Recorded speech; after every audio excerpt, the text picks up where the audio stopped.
Bienvenidos a todos nuevamente, nuevo episodio de Mate Break. Continuamos con Emma, continuamos con Ivo. Están ahí en la pantalla, si lo logran a ver, Atila es el integrante canino del equipo por el momento. Ahí está. Atila, decí lo que puedas en tu lenguaje. Es un capo, No, Atila. no escucha, no escucha. Estábamos hablando de Git, dimos un panorama general, contamos un poco el circuito feliz para trabajar con versionado de código, unas primeras herramientas para solucionar los inconvenientes fáciles, los inconvenientes cotidianos de trabajar en paralelo en un equipo de desarrollo. Pero bueno, ahora íbamos a entrar un poco en las particularidades. Ivo tenía una lista de comandos clave de Git. Emma tenía también otros y también mucha experiencia en resolver este tipo de problemas. Y bueno, vamos a charlar un poquito mientras tomamos un mate de Git un poco, de problemática de Git un poco más avanzada. Decidan ustedes quién empieza con algún comando clave. Hay un comando que quizás pasó medio desapercibido en el episodio anterior, que forma parte de uno de los comandos más básicos de todos, que es el checkout, ¿no? Emma, ¿querés dar una breve explicación de lo que es checkout? Bueno, básicamente el checkout es el cambio entre branches. Básicamente nosotros estamos siempre trabajando sobre lo que es el head. El head es al commit, apunta a un commit en especial, y el checkout lo que hace es modificar a qué commit está apuntando nuestro head. En general, el checkout se aplica sobre branches, pero no se limita solo a esto, sino que también se puede, por ejemplo, apuntar contra un commit en especial que puede no estar asociado a un branch. A fin de simplificarlo para lo que es también el podcast y lo que queremos alcanzar, básicamente el checkout es la forma de ir saltando entre diferentes branches. Eso es con lo que estaría bueno quedarse. Podemos saltar a Braster, podemos saltar a el branch de Iván, podemos saltar al branch de Yamil. Y con cada checkout, nuestro código se va a ir modificando según lo que tenga cada uno de los branches. Básicamente, eso es una de las principales bondades de Git, de poder decir, bueno, necesito esta versión del código y quiero arrancar a trabajar, por ejemplo, con esto. Básicamente. Bueno, a esto me despierta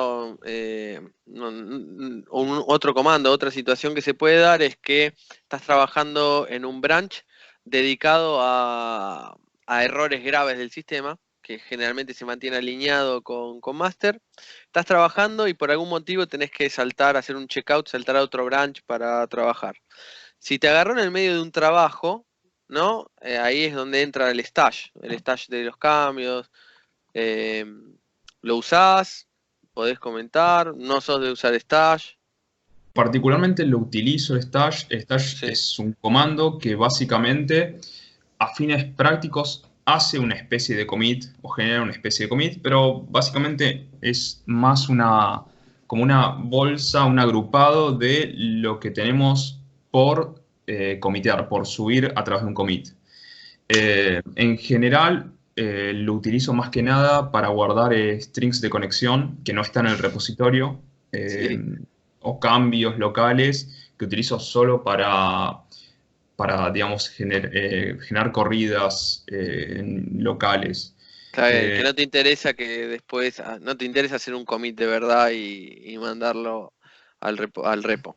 Exactamente, que no me interesa subirlas. También está bueno cuando necesito llevarme, por ejemplo, de haberme equivocado de branch, estar parado, no sé, en el branch de Iván porque tuve que chequear algún cambio y no haberme dado cuenta, y empezar a trabajar sobre el branch de Iván.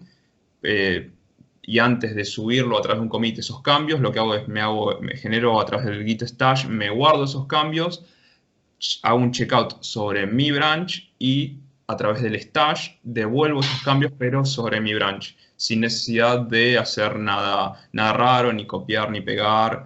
Bueno. Básicamente, eso es una buena forma de, ante una equivocación, llevar esos cambios sin perderlos. Si no Eh, hiciste el commit. Si no hiciste el exactamente. commit y te diste cuenta. Si haces el commit, estás trabajando en el branch de Iván, no te das cuenta y haces un commit en un branch que no tiene nada que ver, un cambio que no tenía que ser. ¿Te acordás cuál es la magia para...? En principio bueno, no hay que paniquear porque ese branch sobre el que comiteamos es un branch local. Iván no se va a enterar de que hice lío en su branch, a menos que haga un push. Sí, Eso, digamos, es lo último que hay que hacer siempre. Mientras estemos trabajando locales, todo es arreglable. De hecho, no solo es arreglable, sino que hay muchas formas en Git de arreglar alguna de sí, un estos commit equivocado. errores. Por ejemplo, un comité equivocado.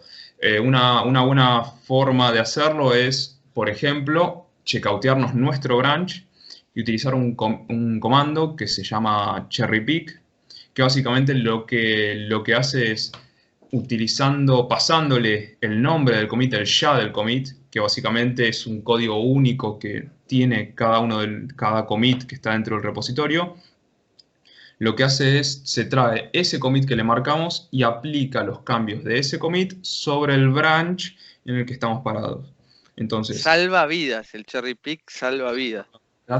la única particularidad que tiene es que, bueno, estos cambios, los branches no tienen que estar no tienen que tener muchas diferencias, o los archivos que modificamos no tienen que estar muy diferentes entre sí, porque obviamente estos cambios,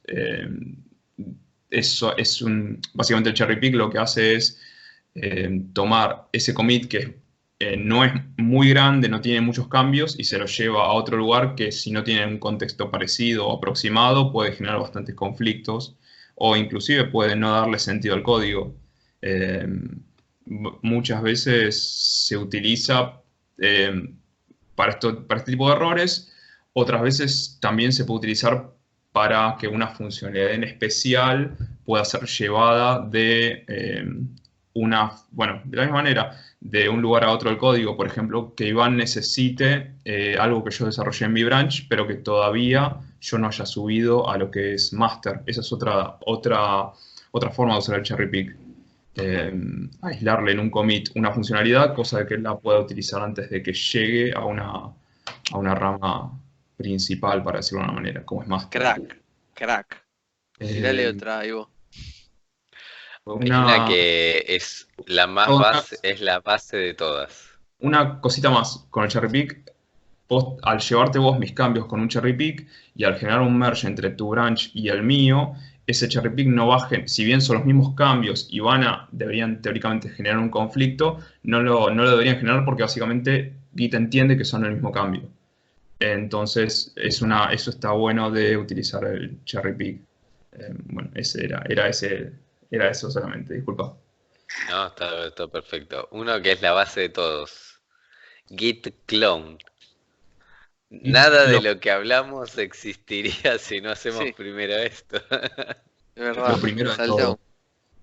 Bueno, es el inicio del repositorio, es de no tener nada, de tener solo la carpeta vacía, generar y traerse y bajarse, descargarse todos los archivos referidos al repositorio. Básicamente es utilizando git clone y la dirección que podemos sacar desde lo que sería el repositorio, el cliente. Todos lo tienen debidamente identificado en general. Básicamente es una dirección. Cuando generas el git clone, dependiendo de la forma de autenticación que haya, te va a pedir que te logues, en el caso de Azure, con tus credenciales, con tu mail y tu contraseña. En general creo que son todos con mail y contraseña. Hay algunos que utilizan ¿cómo se llama? Un PAT, un Personal Access Token también. Pero bueno, lo más común es que sea con usuario y contraseña. Básicamente lo que te hace eso es te trae la versión del código que está marcada como head, que en general es master. Te trae un branch sincronizado con el master remoto y te genera todos los archivos de Git como para que ya puedas empezar a trabajar con el versionado, tanto local como remoto. Sí, Básicamente es una sola cosa para aclarar, obviamente esto es ya en el repositorio remoto existe toda la estructura de carpetas de Git, pero si ustedes quisieran arrancar desde cero, desde una máquina local, sin todavía relacionarse con ningún sistema, ya sea GitHub, GitLab, lo que sea, directamente agarran una carpeta, con git initialize se estaría generando la estructura de carpetas de Git necesaria para después que, digamos, el sistema en sí Git entienda y pueda manejar el versionado de todos los archivos que formen parte de esa estructura de carpetas. Sí, Sumado a eso, la versión corta git init. Nada, asterisco. Muy bien. Y sumado a eso, obviamente, nosotros estamos manejando una estructura de carpetas, con lo cual puede haber, y de hecho siempre existe, casos donde haya alguna carpeta o algún archivo que no querramos estar subiendo por una cuestión de que son, ya sea lo que marcaba Emma, tienen credenciales que son de alguna manera secretas, y si estamos utilizando un repositorio que está en la nube, como por ejemplo GitHub, y el repositorio es público, obviamente esas credenciales las van a ver cualquier persona que entra a ese repositorio. Se puede, mediante un comando, ignorar y evitar que esos archivos, en el momento que hagamos commit y push, se suban al repositorio remoto, ¿no? Bien, no sé si alguien quiere agregar algo más sobre eso. ¿Eso estás hablando del archivo gitignore o es algún Sí. comando que... No, git no. Ok.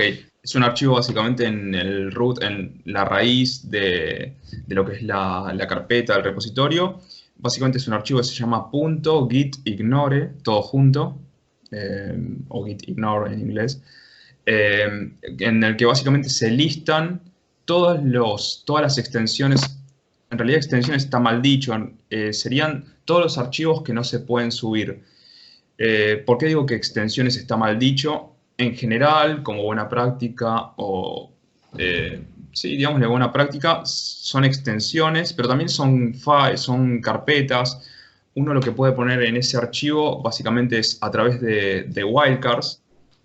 Se le dice wildcards a básicamente símbolos que reemplazan una o varias letras, en este caso el asterisco. Se pueden ignorar en ese archivo varios archivos, valga la redundancia, que cumplan con esa, ¿cómo decirlo? Con ese patrón. Por ejemplo, asterisco.js generaría un ignore de todos los archivos JS, ¿sí? Pero si ese asterisco JS le antepusiéramos por ejemplo, no sé, core, barra, lo que haría es básicamente ignorar los JS, pero que estén dentro de un file que se llame core. Eso para los oyentes fue Esto es Attila. vivo. Sí, nuestro intrigante canino que es vivo. está llamando la atención. Estaba queriendo aportar algo sobre el gitignore. Básicamente, por eso es que el gitignore lo que tiene de poderoso es que te permite ignorar archivos enteros. En el caso de, por ejemplo, Visual Studio, te autogenera muchas veces un gitignore con todo lo necesario para ignorar en base al proyecto que estás manejando, que por ejemplo puede ser la carpeta bin entera, la carpeta obj entera, la carpeta debug, release, los .config. Digamos que no es fácil hacer un buen git ignore que contemple todos los archivos que no tienen sentido que estén en el repositorio, y que en general hay una amplia documentación organizada por tipo de proyecto, por lenguaje, por IDE, que si uno, obviamente los puede hacer de cero, pero también hay una amplia documentación de git ignore modelos, si uno está trabajando con tal framework, en tal IDE, con tal versión, con estas third party, con estos paquetes agregados.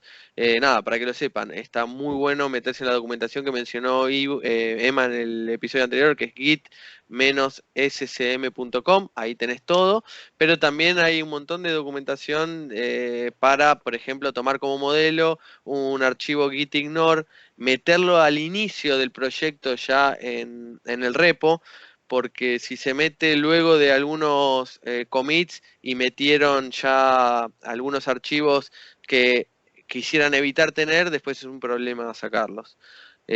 Nada, un tip para que tengan en cuenta, busquen algún ejemplo de gitignore relativo al proyecto que tienen. Y después obviamente se pueden adaptar a las particularidades.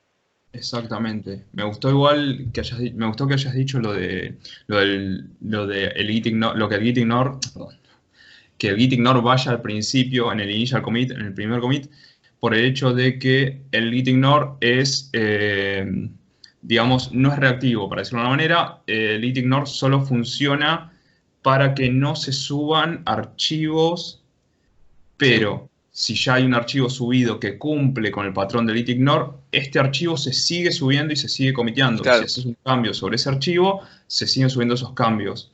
Por lo que si agregas un archivo, una extensión, bueno, un file que cumpla con el patrón del git ignore, si ya está subido alguno que ya cumpla, tenés que borrarlo, digamos, borrarlo taxativamente, porque va a seguir. Sí, parafraseando lo que dice Emma, es que a partir de que se sube el git ignore, a partir de ese momento no te permite subir esos archivos. Los ignora totalmente, no tenés que hacer ningún comentario. Si antes de crear este git ignore uno ya venía trabajando y subió archivos que desea evitar, nada, vas a tener que hacer alguna otra alternativa. Pero bueno, a partir del momento que tenés el git ignore, nunca más vas a subir un archivo, entre comillas, no deseado. Si antes trabajaste, vas a tener que nada, sacarlo de otra manera. Un poco esto me recuerda a la charla que teníamos antes de estos programas, que nos contaste de algunas desventajas de Git, en el sentido si subís archivos muy grandes y después los sacás, pero ya quedaron en algún commit, queda en la historia. Sí, algún problema que alguna vez tuve es empezar a subir archivos muy grandes. Git no, la verdad es que no es muy bueno para generar digamos, para subirse este tipo de archivos, más que nada porque a cada push que se genera se vuelve a subir archivos, se vuelve a subir una versión de ese archivo, y aunque lo borres luego para quitarlo, queda en la historia de Git. La peor contra de todo esto es que te comienza a generar básicamente una lentitud al momento de descargar y de subir lo que son los cambios al remoto, por el hecho de que siempre estás subiendo estos archivos pesados y descargándolos, ¿no? Obviamente, con cada cambio. Creo que en su momento tuvimos, bueno, que hacer algunas peripecias sacando los archivos, dependiendo de cuántos archivos, de cuán pesados hayan sido, alguna vez investigando y leyendo, hay que empezar a tocar por abajo Git, cosa de sacarlos definitivamente, que bueno, es mejor, en este caso es mejor una prevención y saber esto, porque digamos, el remedio es bastante complicado. Es un tema en sí, pero bueno, es una pequeña contra que tiene Git, que se puede salvar de otras maneras. Y básicamente, en general, uno no tiene que subir archivos muy grandes a lo que es un repositorio. Che, consulta aparte, porque no hablamos. ¿Tenemos más stack de comandos, Ivo? Tengo tres, perdón. Bueno, porque después también me gustaría hablar un poco de los clientes o de las consolas de Git, tipo Git Bash o Git Extensions, que les gusta usar a cada uno. Pero nada, dale, terminemos con esto y se me vino ahora a la Dale, mente. si te parece, los repasamos rápido así les damos un pantallazo para que más o menos tengan una idea. El primero que iba a mencionar era el tag. ¿Qué es el tag? Ok, la generación de tags me parece bastante fundamental. Más que nada, si manejamos el versionado de lo que es el código, más que nada para tener un punto al cual volver. Básicamente el tag es un punto inamovible, es, para decirlo o para llevarlo a algo que conocemos, es un branch, pero que no, contra el cual no se puede comitear, no se le puede hacer commits. Es un punto en el repositorio que marcamos para saber a dónde poder llegar a volver. Muchas veces se utiliza más que nada para darle una versión al código. Por ejemplo, si publicamos la versión 1.10, utilizamos el comando git tag y en ese mismo commit que publicamos le ponemos esa misma versión. Una utilización muy útil que tiene básicamente es si por algo no tenemos nuestro branch, por ejemplo, master parado sobre ese tag y en producción tenemos ese tag publicado, podemos tener, por ejemplo, algún error que tenga que ser resuelto sobre esa versión, generar un branch en ese tag, hacer un checkout sobre ese tag básicamente y generar un branch para poder generar la solución sobre esa versión del código. Básicamente es una manera de documentar versiones. Eso sería básicamente el origen, digamos, el fin de generar los tags. Creo que sería eso. No sé si hay algo más que tengas, Ivo. Perfecto. Bien. ¿Vos lo y usás después, los tags? Nosotros, particularmente, no manual, en el caso de Azure. Ah, ok, sí.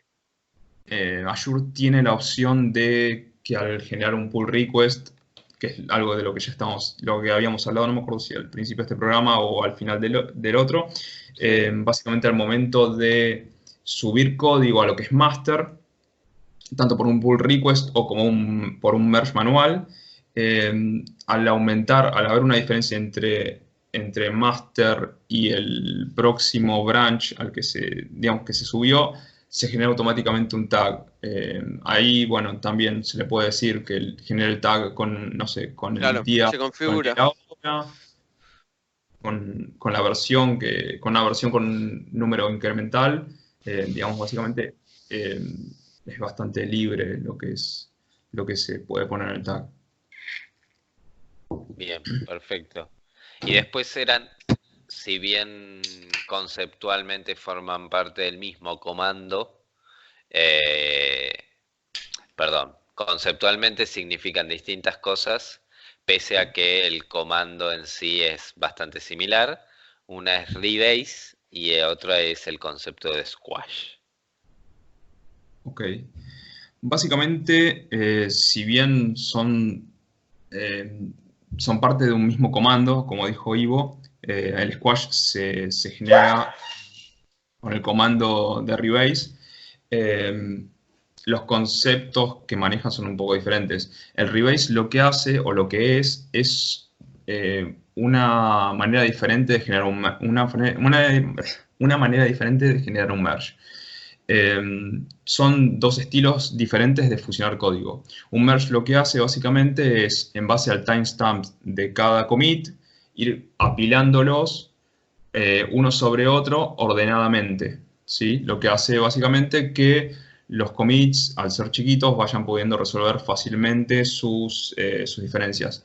El rebase lo que hace es tomar todas las diferencias, todos los commits apilados de un branch y ponerlos sobre otro. En el caso del ejemplo de Iván sumando sus cambios a master, con mi branch lo que haría es tomar mis commits y en lugar de ponerlos uno a uno mezclándolos con los de Iván, lo que generaría el rebase es tomar mis commits y ponerlos directamente sobre master, apilándolos en lugar de mezclarlos uno a uno con los que agregó Iván. Eso básicamente es lo que hace el rebase. Lo que es el squash es una opción dentro del rebase que me da la potestad de básicamente decir, yo en lugar de apilar todos mis commits sobre los commits de Iván, lo que voy a hacer es, voy a tomar toda la información de mis commits y los voy a comprimir en uno solo, o los voy a comprimir en dos o en tres. Digamos, esta manera de comprimirlos y de agrupar o de agruparlos es arbitraria, digamos. Yo decido en cuántos commits quiero llegar a agrupar estos commits que ya tengo. Una manera en que estamos trabajando en el lugar donde estoy, básicamente es generar un squash por funcionalidad desarrollada. Entonces lo que hacemos básicamente es, tenemos un commit que agrupa toda una funcionalidad. De la mano de esto va el hecho de tratar de que todas nuestras funcionalidades sean lo más chicas posibles, de manera de que tampoco tengamos commits gigantescos. Pero bueno, básicamente eso sería el tema del squash. Si querés hablo de una bondad de tener todo en un solo commit. No sé cómo estamos de tiempo, Ivo, con el tema del... Dale, sí, sí. Bueno, algo que hablamos antes, el tema del cherry pick. El tener toda una funcionalidad en un commit nos da la libertad de que con un cherry pick nosotros podemos llegar a mover una funcionalidad de un lugar a otro, lo que nos genera de que si por algún motivo, en lugar de subir a dev nuestra funcionalidad, tenemos la urgencia de subirla a prod o subirla a UAT o algún otro servidor, digamos, o alguna otra instancia, podemos a través de un cherry pick llevarlo de un branch a otro, digamos, llevándonos solo esa funcionalidad y llevándonos solo un commit, como, digamos, que es básicamente lo que hace el cherry pick. Otra bondad que tiene es otro comando, se llama revert. Se puede aplicar más fácil teniendo un solo commit para esa funcionalidad. Básicamente el revert lo que hace es para llamarlo de una manera, es un commit negativo. Básicamente toma un commit que yo le digo y genera los cambios opuestos a los que genera ese commit. Para lo que nos sirve, digamos, lo que genera que podamos deshacer una funcionalidad o quitarla en caso de que, bueno, tengamos que volver atrás por X motivo. Que en el caso de tener varios commits para una funcionalidad, se nos vuelve no imposible, pero bastante más complicado, porque tenemos que buscar todos los commits asociados a esa funcionalidad y volverlo atrás. Obviamente si queremos hacerlo a través de Git, ¿no? Siempre, bueno, hay otras formas de volver atrás una funcionalidad, pero ya son un poco más engorrosas y manuales, y eso es lo que tratamos de evitar con Git, ¿no? Creo que bueno, la idea puntualmente de dar un pantallazo general sobre los comandos es más o menos para que tengan una idea de que pueden hacerlo. Obviamente, como comentó el Turco y Emma, pueden profundizar sobre la documentación oficial, pero también abro y vuelvo a abrir la pregunta que hizo el Turco hace unos minutos de tenemos herramientas que quizás nos facilitan la interfaz con el sistema Git y no es necesario estar escribiendo todos los comandos. Sí, por lo menos de mi parte, recomiendo que se entiendan los comandos para poder después aplicarlos con alguna interfaz gráfica, ¿no? Simplemente para saber qué es lo que estamos haciendo, ¿no?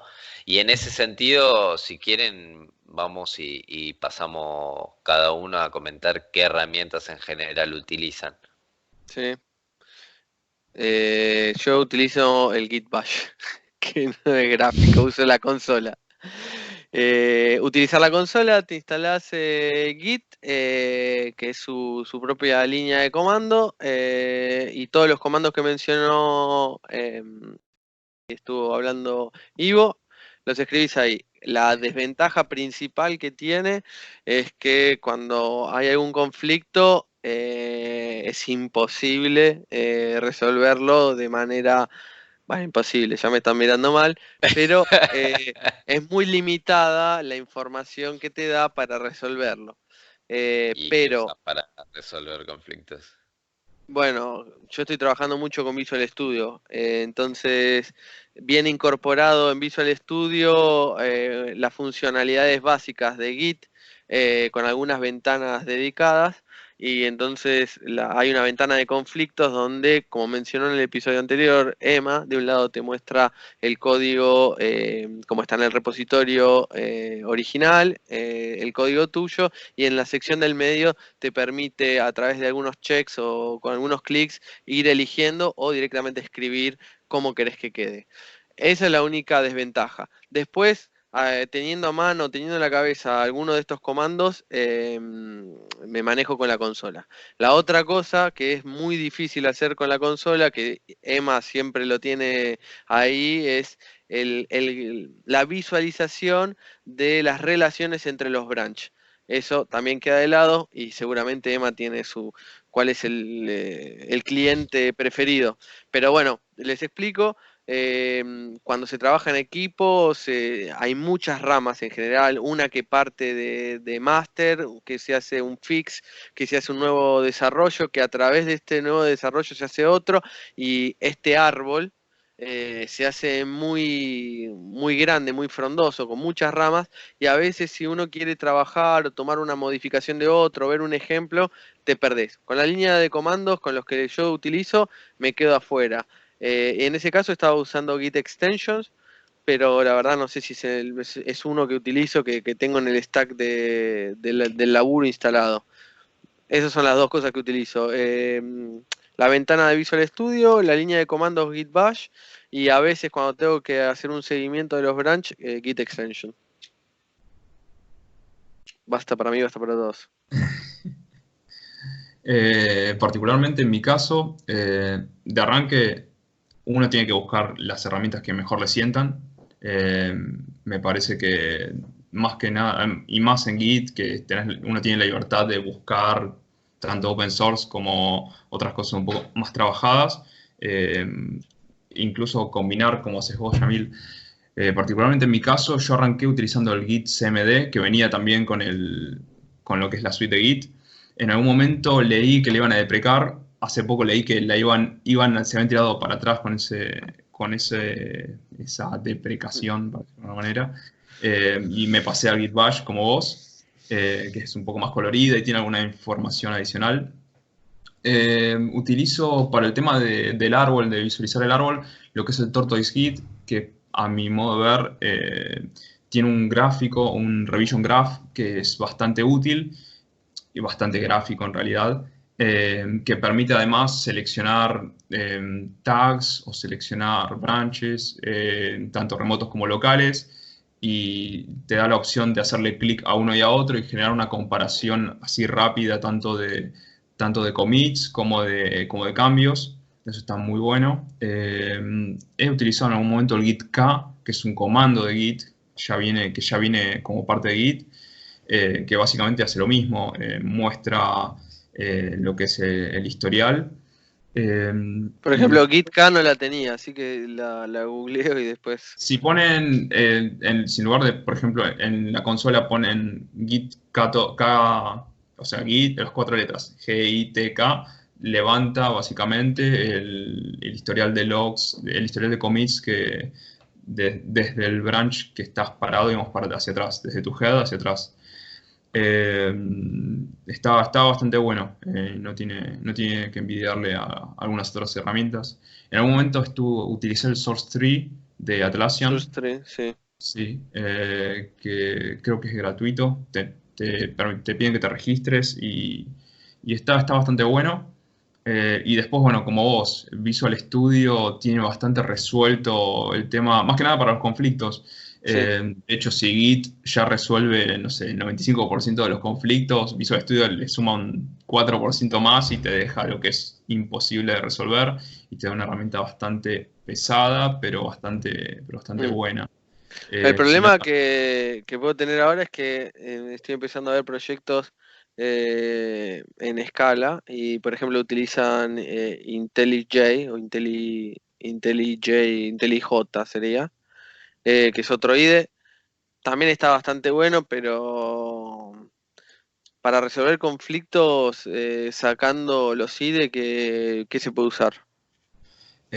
Aparte de Visual Studio, en general cuando no tengo conflictos muy graves, utilizo lo que es el WinMerge, que básicamente es una herramienta open source, que la verdad cumple bastante, y no es complicada de usar.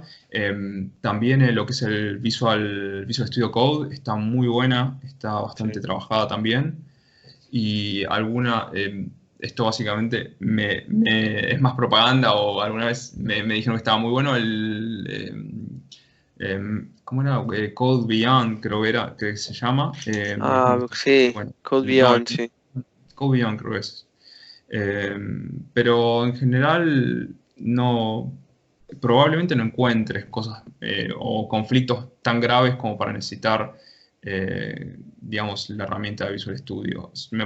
Últimamente, por lo menos, me han sido muy puntuales. Si se mantiene, si se mantiene básicamente actualizados los branch, es más complicado que se te den esos conflictos colosales. Pero bueno, con el WinMerge me ha ido bastante bien. Eh, y bueno, con el Code Beyond lo probé un poco y me gustó también. Está bueno. Lo único que tiene es que creo que es propietario. Eso es lo único complicado. Pero bueno, también tiene unas buenas herramientas. Creo que es Beyond Code. Beyond Code. Ok. Ahora, Lo estoy googleando ahora mientras estamos yo hablando. lo quería googlear también, pero Sí. sí. Beyond Compare era ese, perdón. Beyond Compare. Bueno, Beyond- listo. Entonces, resumimos, Beyond Compare. Así que bueno, si querés es una buena opción, que siempre me bardeaba mi WinMerge por simple, pero a veces lo simple Sí. es muchas veces eh, bastante más útil. Y bueno, queda Iván, que siempre se burlaba de mi Tortoise Git. Eh, es un poco un mix, pero más o menos lo mismo. Git Bash, el Tortoise Git solo para revisión de gráficos, nada más. Y acá puntualmente estoy usando el Git Kraken, Git eh, Kraken. pero porque me pagan la licencia básicamente. Si no, pero Ento- para resolución de conflictos estoy usando directamente Git Kraken, ya no es necesario ir a Visual Studio. Pero antes usaba Visual Studio para resolver conflictos. ¿Y qué te parece entre Visual Studio y Kraken? ¿Está ahí o mejor? No, es muy completo, está bueno. Le encontré un pequeño bug, pero ¿Lo eh, reportaste? no. ¿Cómo No, no? porque si lo reporto lo tengo que corregir. Nada, mentira. Eh, pero, pero sí he visto casos de personas que arrancan directamente con Git Kraken y han hecho unos mocos bastante piolas en el repositorio por justamente eso, el no entender qué están haciendo con los comandos que internamente está ejecutando el cliente de Git. Mm. Bueno, eso era algo que también les quería decir, que muchas veces utilizar clientes que mágicamente con un botón hacen algo, uno no sabe qué comandos hace en realidad, porque el botón puede decir, bueno, commit, tírame el mensaje, pero después tal vez, no sé, sort3 en vez de hacer solo commit, hace un commit, guión, algo, guión, message, que básicamente por consola es otra cosa diferente a lo que haríamos comúnmente. Básicamente por consola hacemos cosas más simples nosotros. Por Sí, eso yo creo es que perdón. lamentablemente cuanto más conoces todos los comandos profundos significa que tuviste algún problema, porque si mientras mantengas todo limpio, ordenado, que esté más o menos todo actualizado, con commit, push, pull, rebase, fetch, stash, branch, checkout, estás. Digamos, Exacto. en Más condiciones que normales de suficiente. presión y de temperatura está súper bien. Ya cuando tenés que empezar a ver todos los que estuvimos hablando, en mi caso yo me acuerdo cómo le aprendí el cherry pick equivocándome, o el river, ¿cómo era el revert? Squash. O el squash, ya estamos hablando de situaciones un poco más complejas. Pero bueno, Se pueden dar igual se también en pueden un dar. entorno de trabajo, en un entorno productivo, siempre hay esos imponderables en donde hay que correr o hay que hacer o volver atrás algo porque está en producción y bueno, Sí, sí, en esos momentos es donde empezamos a buscar esas, o mismo cuando perdemos código, cuando borramos algún branch y tenemos que recuperar el sí, código. o el Bien, blame también, para blaming, para culpar. ¿Quién metió este cambio? que en También realidad sirve como auditoría. Imagino que cuando, esto no lo hablamos, pero cuando se certifica el código, tiene que estar auditado todo. Y bueno, además de versionar y saber las versiones, también, como dijo Iván o vos al principio, te deja la hora con un timestamp y te deja el autor con un mail, etcétera. Está bastante individualizado y también sirve como auditoría. Eh, Sí.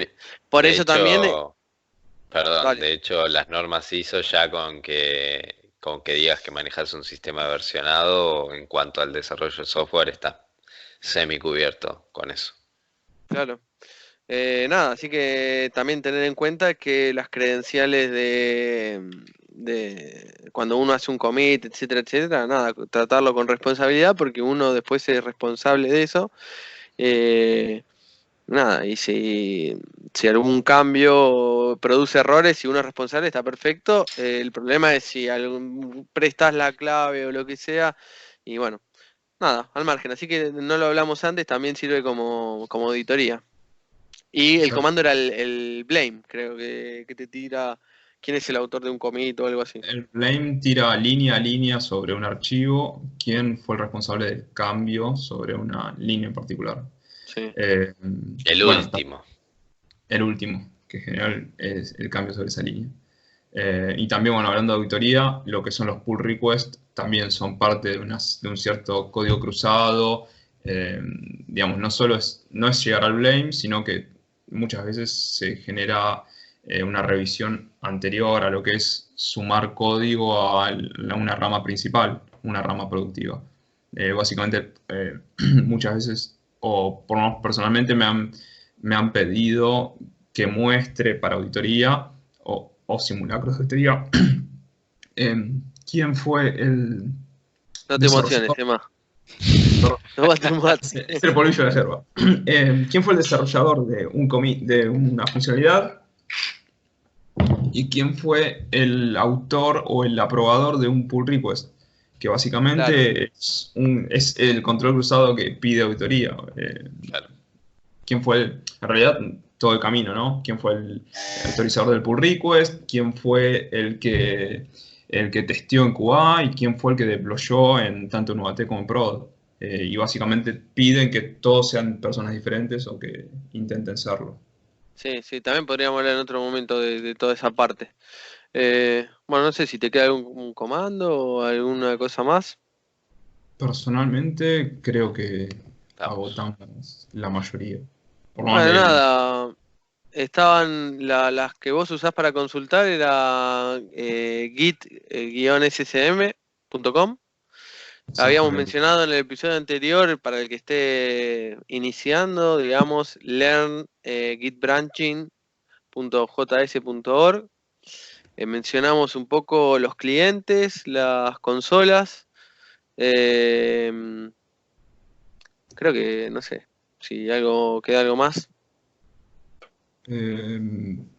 Personalmente, para que sepan que existe, si alguna vez por error se borra algún branch, existe el git reflog, básicamente es REFLOG, que Sí, muestra todo, básicamente muestra un listado de por dónde estuvo pasando el head. El head es básicamente todo lo que estuviste checkouteando, entonces si borraste un branch y empezaste a trabajar en otra cosa, podés ver ahí cómo recuperarlo. Te muestra básicamente el nombre del commit que borraste. es una herramienta muy útil por si alguna vez, obviamente ya te saliste muy afuera de lo que es El camino feliz. el camino feliz. Pero bueno, está bueno que lo sepan, git ref log, y hay otro comando que muestra commits unparented, que básicamente son commits sin padre, commits sin branch asociado. Para que se sepa, el que lo quiera buscar, el que lo necesite, sepa que existen. Creo que en Stack Overflow hay alguna que otro artículo el cual me hizo zafar algún que otro incendio. Así que es para que lo sepan. Bueno, en caso de incendio, commit push y recién ahí se pueden escapar. Y rompa el cristal. Sí. Bueno, por mi parte, todo tranquilo. Bueno, como siempre, agradecerte de nuevo, Emma, por la predisposición para este nuevo episodio. Obviamente, y ya nos olvidamos al principio de comentarlo, nos pueden escribir a nuestro mail infomatebreak@gmail.com, a nuestro Facebook Matebreak, Twitters personales @YamilFajouri y @IvanFranco502, y se pueden suscribir a nuestro canal de YouTube Matebreak.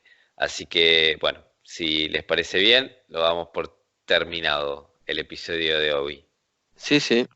Perfecto. Bueno, Emma, Turco, espero que les haya gustado. Chao. Chao. Nos vemos.